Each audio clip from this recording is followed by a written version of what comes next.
Question number 8, Jacinda Ardern.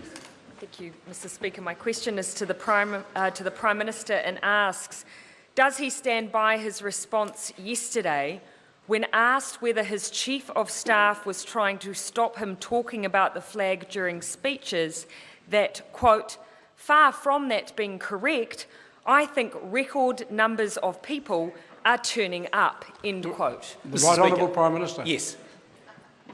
Supplementary. Supplementary question, Jacinda Ardern. Supplementary to the Prime Minister. How many people who turned up to the gynecological cancer fundraiser in Auckland last Thursday expected him to give a speech on the flag and then be asked by him to raise their hands if they were against changing it? Order. Oh, Order. Mr. Speaker. Order. Mr. Speaker. Order.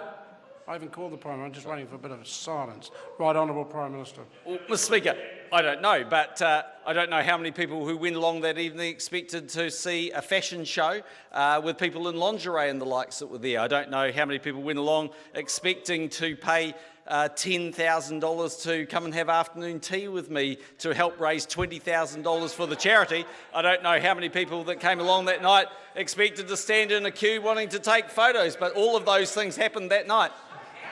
Supplementary. Supplementary question. Order. Supplementary question, Jacinda Ardern.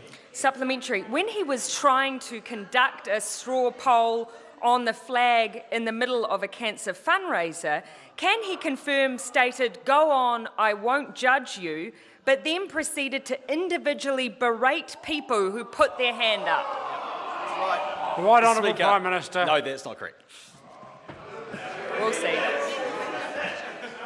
Supplementary question. Supplementary. It's true. Order. Order. Order.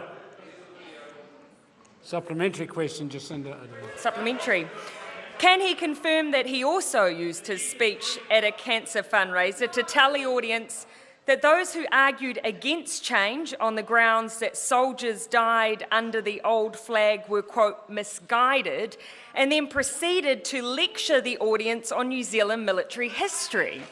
The Right Honourable Mr. Prime Speaker, Minister. I'm not sure I used the word misguided, but what I've always said is that actually people fought, in my opinion, for the values and principles that underpin New Zealand, including human rights, women's rights and democracy. I also gave a very long speech about biologics, about Herceptin, and about why this government was doing something for people with cancer when the Labour Party completely failed to do so. Supplementary. Supplementary. Order. Supplementary question, Dennis O'Rourke. Thank you, Mr. Speaker. Can the Prime Minister assure New Zealanders that Gwyn Compton, his social media advisor who is donkey deep in Change the Flag, is not campaigning at the taxpayers' expense? And if so, how? Either of those two supplementary questions, the Right Honourable Prime Minister. Speaker, I have no evidence he's doing that.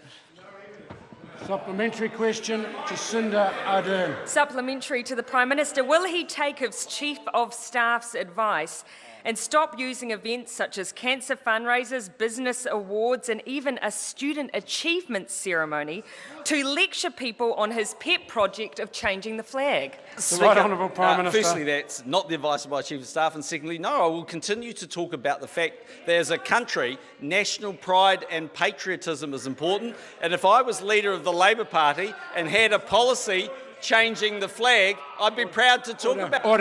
Order. Point of order.